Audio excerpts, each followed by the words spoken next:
নফল সালাত। আজকের আলোচনায় নফল সালাতের আলোচনায় জুমার সালাতে নফল সালাত। জুমার সালাত 2 রাকাত ফরজ।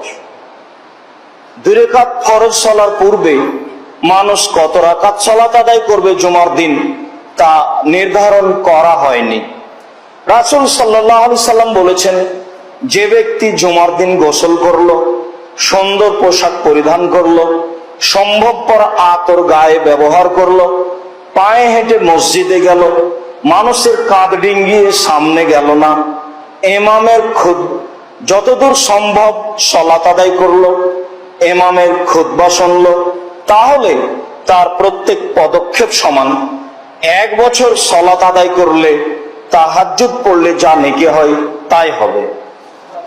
1 বছর সিয়াম পালন করলে যা নেকি হয় তাই হবে। এ কথা মুহাম্মদ সাল্লাল্লাহু আলাইহি সাল্লাম বলেন, হাদিস সহিহ। মানুষ পারলে নেকি লুটে নে, মানুষ পারে না।